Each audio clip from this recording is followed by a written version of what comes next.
Guys, good morning. Today we're going to work through the difference between value and growth and why some value investors fail to understand the potential of growth stories. We're going to go deeply, technically, in understanding why there is this mistake the value investor, some value investor made. So I want to start from an example.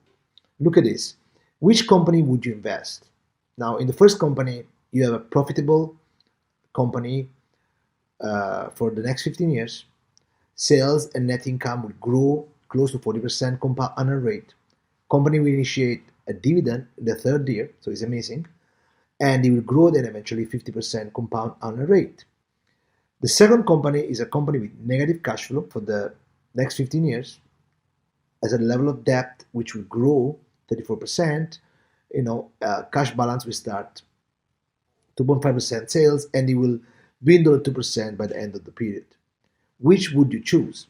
Now, regardless if you are a value investor or not, probably any investor would pick the first one because that looks much more profitable. The funny thing is that if you really look into this company, you understand that this company is just the same company.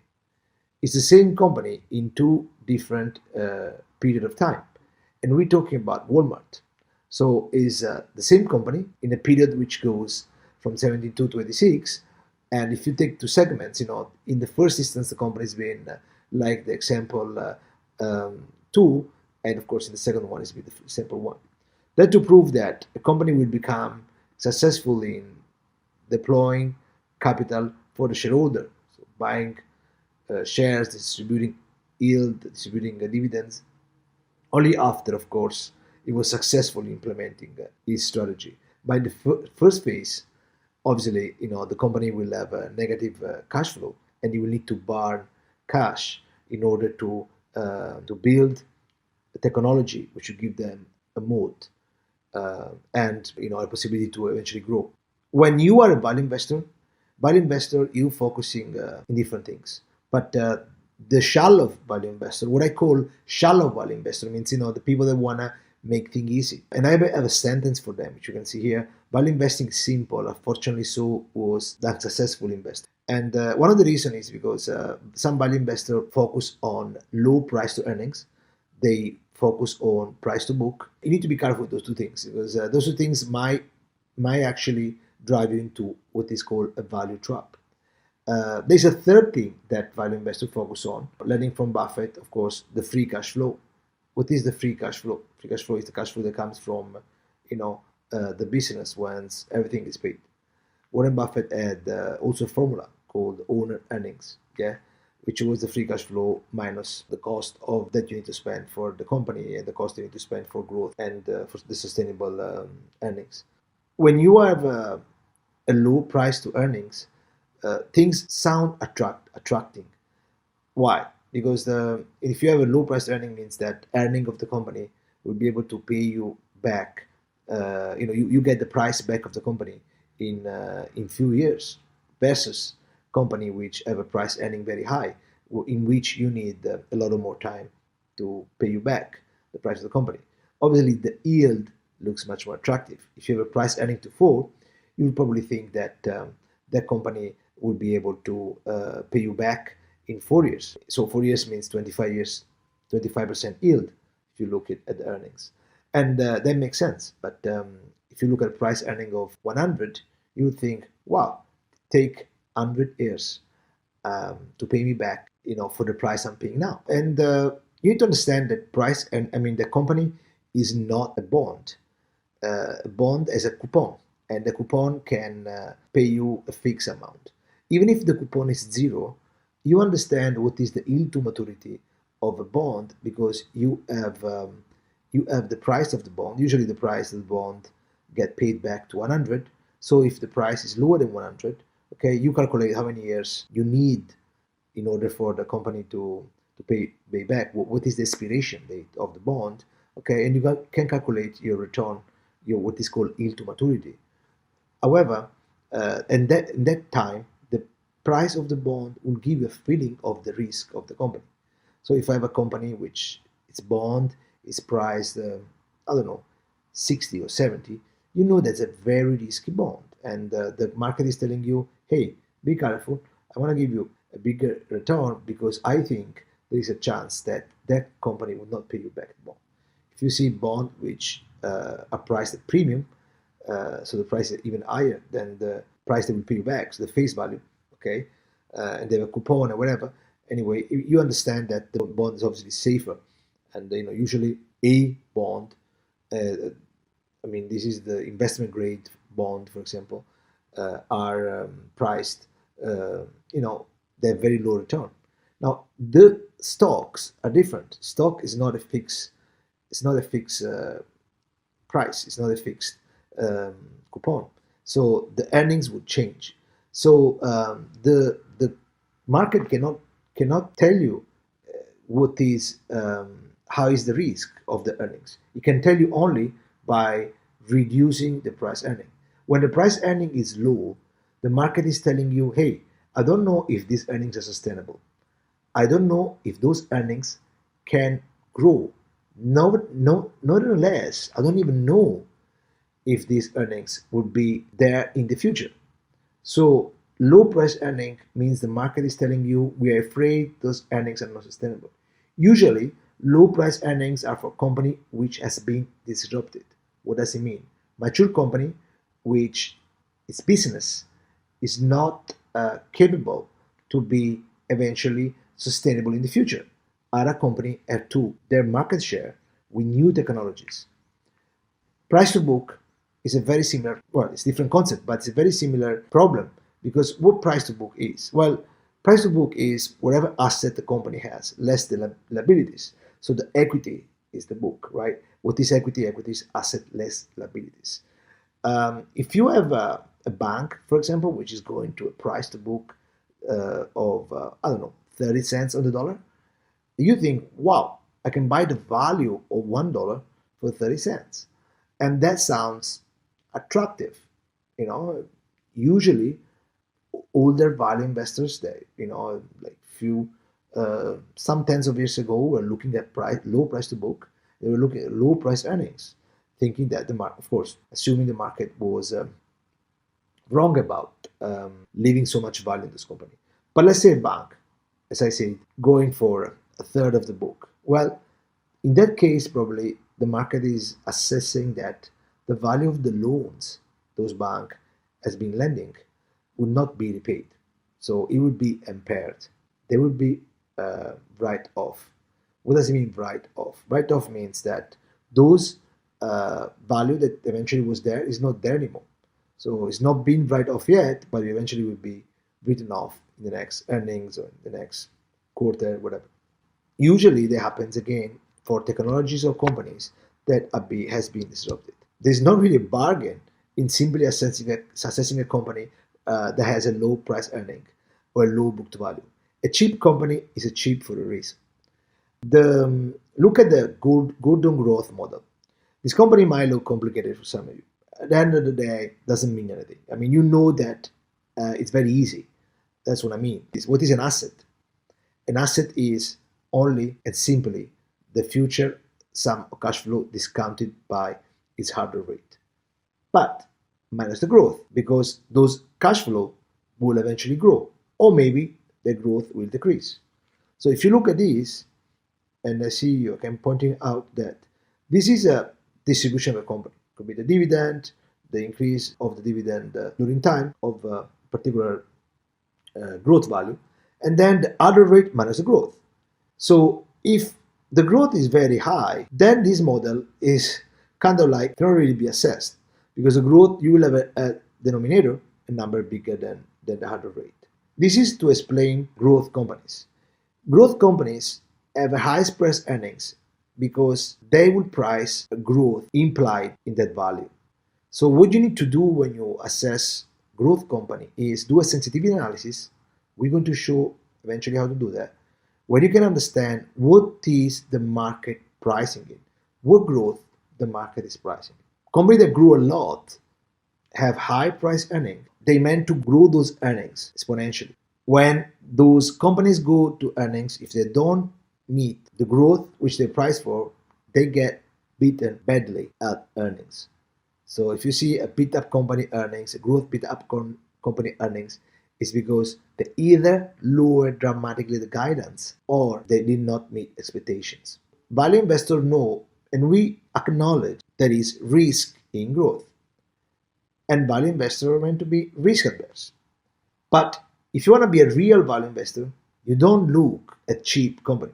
You look for something else. We have a specific way to assess company, which is the new way. Let's call it that way. The way that Charlie Munger used, the way that Columbia School used, or people that come from that kind of background use this kind of approach. They don't simply look if a company is cheap. Okay. Now this is a bit complicated, and probably it does deserve a special video. If you guys click a like and eventually tell me that you want me to explain that deeper, we'll do a video on that. But now I'm going to give you just a few indications. First of all, what we do when we assess the value of a company, we assess the asset value. The asset value is the company is whatever is in the balance sheets, and we declassify this by paying attention to what should be the value of the book. The value which is written in the balance sheets is not always the same. Okay, on the GAAP accounting, you have the price of a land, or the price of a particular factory or a particular asset, which is written for the price was paid for. The price might be not right, might be higher or might be lower for different reasons. Should have been impaired or might be much higher because it was an old value recorded, but meantime appreciated. Once we do that, we pass on to the profit and loss. On the profit and loss side, we look at concept of value investing, which is called earning power value. Earning power value is whatever earnings the company is able to produce in a sustainable way without considering growth. How you do that? Well, it's quite kind of easy, and there should be a system for that we can explain to you in details. But roughly, you take a level of the last 5-7 years of earnings. You make sure you discount the part which is spent for growth. You make sure you discount general expenses are not really meant for the sustainable earnings, but eventually meant for growth. You make sure you take the tax in considerations, and at the end of the day, you have a value that you capitalize at WACC. What capitalize at WACC means? The WACC is the weighted average cost of capital. And if you don't know that, we're gonna put a link on, to explain what is in details. But it's basically how much it costs the company, okay, between the cost of equity and the cost of debt, the average. What is the cost of the capital? Eventually, if you're able to produce a return which is higher than the WACC, that return can be capitalized. If you're not able to produce a return which is higher than the WACC, probably you're going to lose money, you're going to burn cash. After that, we assess what is the franchisee value. But we only assess the franchisee value if we understand the company as a moat. Hey, we are called moat investing for a reason. Moat is a high barrier to entry. If you don't have a high barrier to entry or a moat, okay, particular reason why company cannot do the same and cheaper, a moat is not initial advantage of the first company moving into the space. That's not really a moat. On the long term, competition will catch up. If you're making big margins in a new field, that field with big margins is going to become pretty crowded because a lot of competitors will move into the space. And the only way to keep competitor away is to have a business which has built a moat or is building a moat. Okay, when you have a big TAM at the beginning, you can invest in growth company that eventually are building a moat. But you need to use a different approach. You cannot be value investing. So not all the approach in investing should be only connected to value investing. Value investing can be a safe approach if done properly. And you calculate what is the franchisee value, which is the value that that company should have just because it has that moat. Because that moat gives it an extra value which justify higher price. That's where the value investor make mistakes. If he does not understand, for example, this part, then of course you need to have a margin of safety, which is the concept of the value investing, to justify eventually a mistake on the valuation. However, a value investor would do what is called a comparison between the asset value and the earning power value relationship. you can come up with three different scenarios. The first scenario is that asset value is higher than earning power value. The second scenario is which is equal, and the third one is the asset value is lower than the earning power value. In the first scenario, we have a situation in which the company is not able to extract the right value from the asset. So it's a company which is management is not doing a job, or maybe the company is being disrupted. So you have an higher asset that you're able to extract from it. So the yield that you get from this asset is not necessarily is not enough to justify that those kind of assets. In the situation where it's a competitive market and it's a good management, you have usually the asset value equal to earning power value. And most of the time, that's when you're trying to analyze value company, that's what you actually see. And the third situation is the earning power value is higher than the asset value. And this is a situation in which you have excellent management because the management is capable to extract a lot of value from those assets, more value than it should. And then you need to assess if that situation is sustainable. So if that company has a moat or not. Because if it does not have a moat, all the money invested in growth will eventually return to the value of WACC. So that will be destroyed. When you invest in a company which is spending money in growth, you need to understand if this growth could compound higher value than WACC. You can only do that if you have a moat, at least in the long term. If you're a momentum trader, you obviously probably don't care. But if you're a long-term investor, you need to understand that when the market realizes that the company does not have a moat and that money will be returning to the WACC value, so all this money spent in growth will be destroyed. Okay, the company will lose a lot of money in a day. You see company losing 30-40% in a day when another competitor could enter in the same space, which is the company's build a business. The market the same day realized that this company is basically screwed, and you will see the company losing 30-40% of the value, sometimes even more, and eventually not getting back to the same value. We saw that many times, many companies. What happened with the value investor? Why value company are not that great sometimes? Well, what happened is this, that those big managers, those big CEO, CFO, they study Wharton, they study at Harvard, and they have in mind to create shareholder value. It makes sense. Everything you do when it comes to listed companies, creating shareholder value. So you need to manage those metrics that you have in a company in a way to create shareholder value. How do you create shareholder value? Well, you create shareholder value by lowering operating expenses, by buying back the shares, paying dividends, keeping costs low. If you keep costs low, you concentrate on your business, optimizing metrics. Those things are extremely attractive for a value investor. Value investor really look for management which are able to extract shareholder value. Activists, for example, come and try to organize company in a way to extract shareholder value. And that's great. But there is one problem, that when you do that, you cannot afford to spend money for the future. You cannot afford to improve your company, to create technologies that are great for the company. You cannot afford to go into niche market, which are not necessarily market profitable at the moment, okay? And you need to just concentrate on your market. And this will create a problem because one day the disruptor will come around and he will steal your market. From the niche market, this niche market will become a big market, and eventually the new technology will disrupt your company. Let me just show you DCF value trap. What is DCF value trap? Is the discount cash flow trap. So the cost of doing nothing. You analyst or you CEO need to understand that when you do not reinvest in the company, when you do not spend money in research and development, because you need to optimize shareholder value, that cost of doing nothing has actually a cost. It's not free. The company will eventually get disrupted. Now, this is interesting. Let's go in details here. All right. Let's understand from an analyst point of view what are the consequences of this. When you are an analyst, there is three metrics. People only think about two. There is three metrics which are extremely important, which if you change those metrics, the value of the share is very different. For example, If you do discount cash flow analysis, you concentrate on growth and you concentrate on the hurdle rate.